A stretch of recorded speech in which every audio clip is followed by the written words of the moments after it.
Bismillahirrahmanirrahim. Assalamualaikum warahmatullahi wabarakatuh.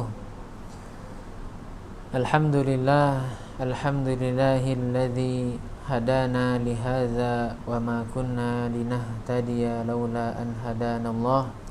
Asyhadu an la ilaha illallah wahdahu la syarikalah wa asyhadu anna Muhammadan abduhu wa rasuluhu la nabiyya ba'dah. Allahumma salli ala Muhammad wa ala ali Muhammad.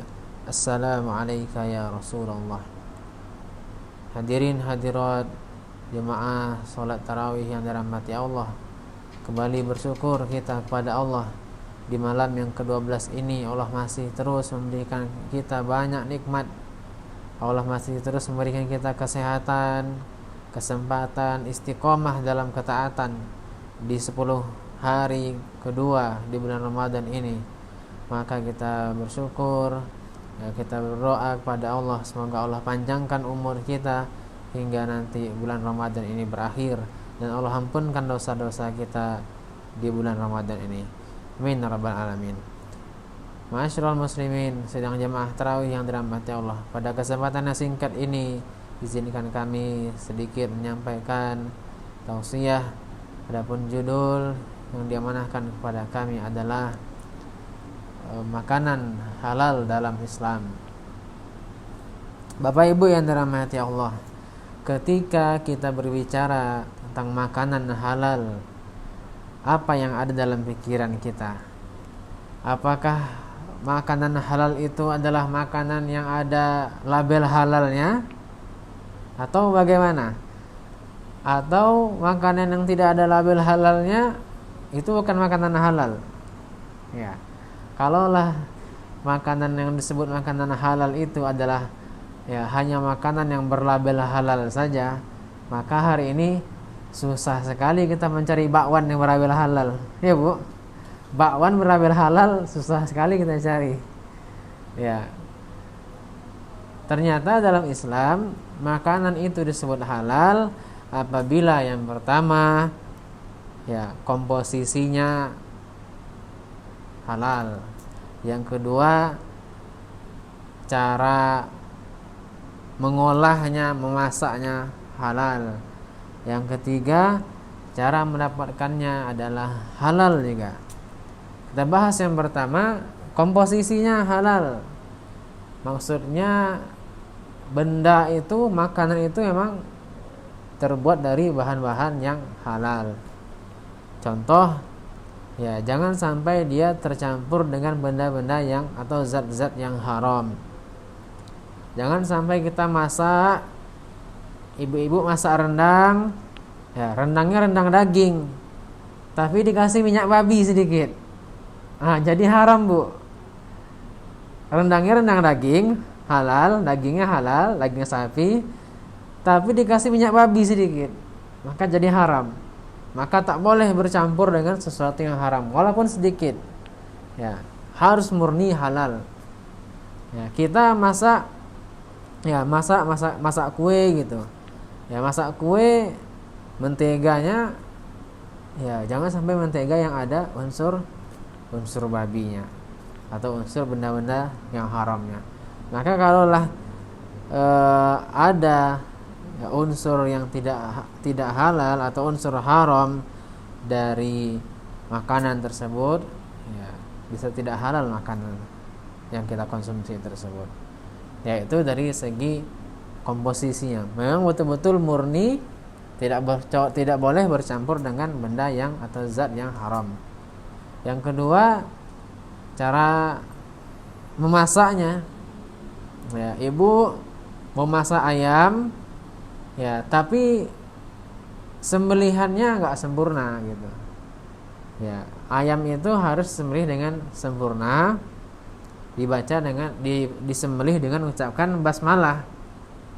Kalau kita sembelih ayam, lalu kita nggak tahu apakah tukang potong tadi baca basmalah atau tidak, boleh jadi dia jadi bangkai Bu.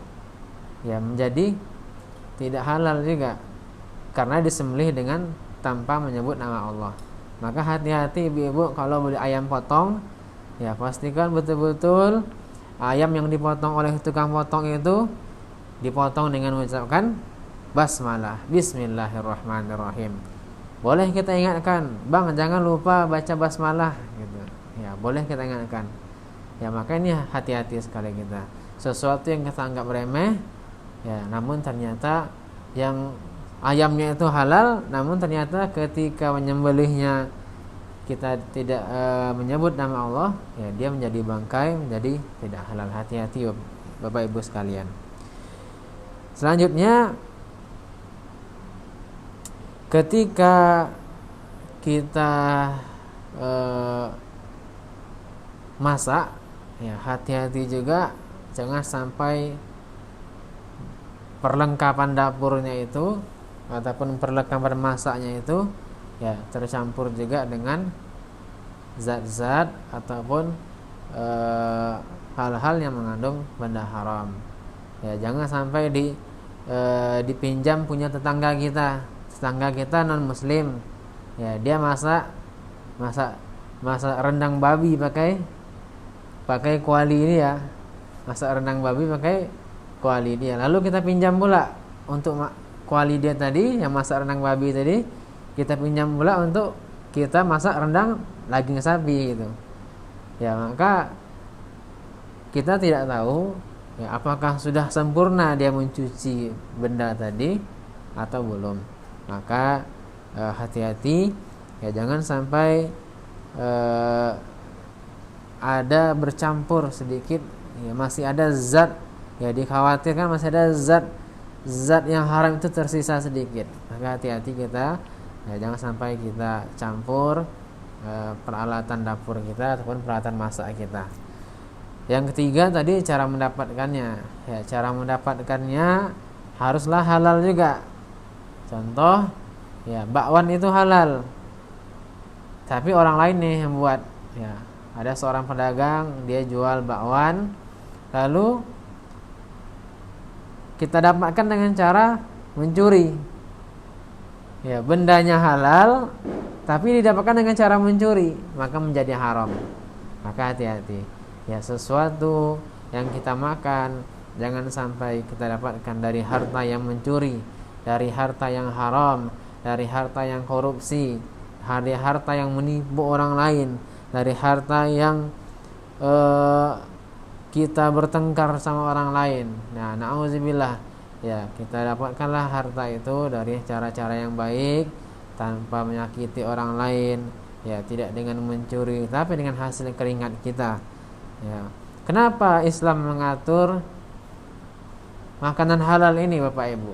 Kenapa Islam mengatur makanan itu urusan perut pun diatur oleh Islam? Karena Allah Subhanahu wa taala berfirman dalam Al-Qur'an surah Al-Mu'minun surah ke-23 ayat 51, A'udzubillahi minasyaitonirrajim.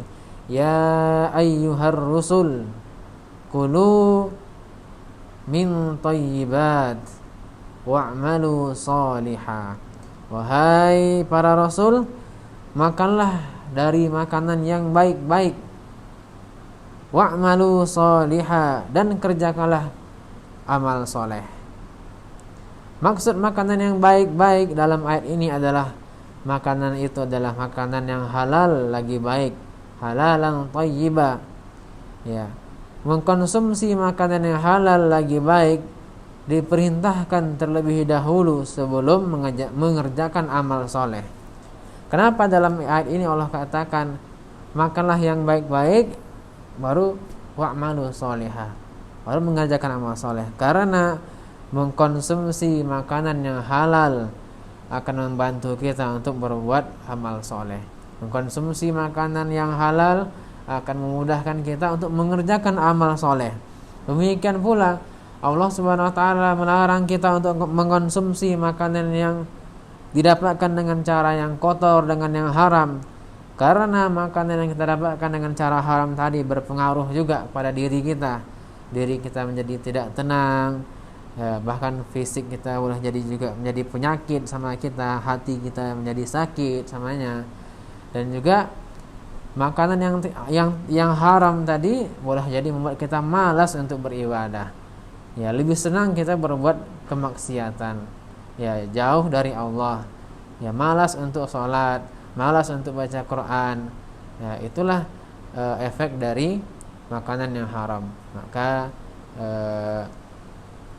dengan ini kita sama-sama, ya, mari kita jaga makanan kita, anak keluarga kita dari yang halal. Ya, halal tiga-tiganya. Yang pertama, bendanya halal, zatnya, komposisinya halal. Yang kedua, cara memasaknya halal.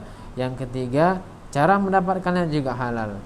Ya, harus ketiga-tiganya terdapat dalam apa yang kita konsumsi tersebut. Semoga dengan makanan yang halal yang kita makan tadi dapat membawa energi positif sama kita dan dapat membantu kita untuk semangat dalam berbuat amal soleh. Mungkin demikian dari kami, ya, sedikit tausiah untuk kita semua. Semoga ada manfaatnya. Lebih dan kurangnya mohon maaf. Assalamualaikum warahmatullahi wabarakatuh.